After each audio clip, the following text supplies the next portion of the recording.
Bapak Ibu yang terkasih dimanapun berada, saya menyampaikan sebuah renungan singkat yang bertemakan pahala mengakui dosa.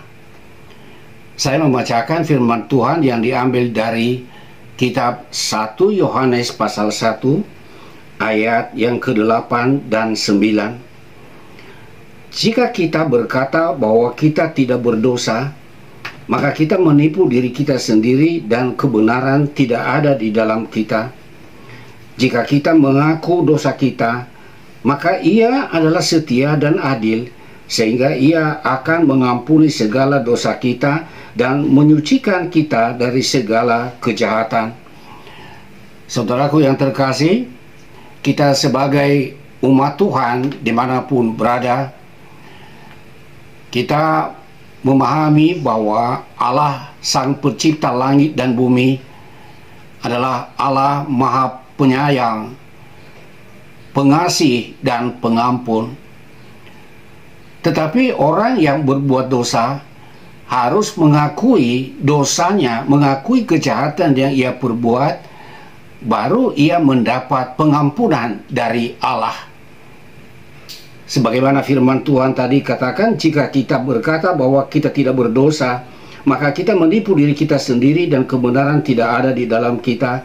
Jika kita mengaku dosa kita, maka Ia adalah setia dan adil, sehingga Ia mengampuni segala dosa kita dan menyucikan kita dari segala kejahatan. Mengakui dosa merupakan ekspresi kesadaran diri dan keinsafan bahwa yang kita lakukan itu adalah jahat. Dan dengan adanya pengakuan yang disertai dengan keinsafan, kita masuk pada wilayah pertobatan. Pengakuan yang masuk pada pertobatan itulah yang mendatangkan pengampunan dari Allah. Dan itulah pahala dari mengakui dosa.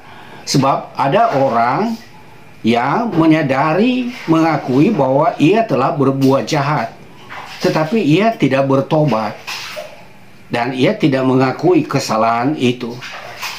Dalam pengadilan, hakim yang menjatuhkan vonis atas terdakwa, dia mempertimbangkan banyak hal, termasuk pengakuan jujur dari terdakwa, sehingga hal itu menjadi faktor yang meringankan ketika hakim menjatuhkan vonis.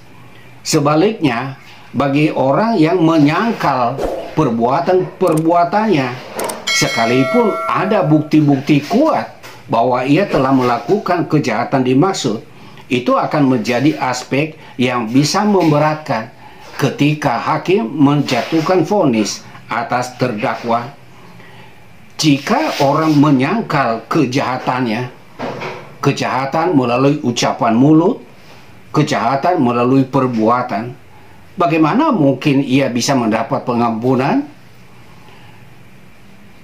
Jadi mengakui kesalahan, mengakui perbuatan dosa merupakan faktor yang sangat penting untuk mendapatkan pengampunan. Ini berlaku dalam hubungan dengan Tuhan dan juga dalam hubungan dengan sesama manusia. Janganlah enggan mengakui dosa, mengakui kesalahan. Sebab dengan adanya pengakuan, maka ada ruang seseorang mendapatkan pengampunan.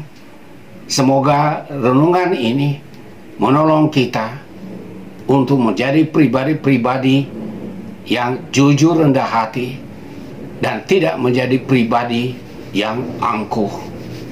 Tuhan memberkati.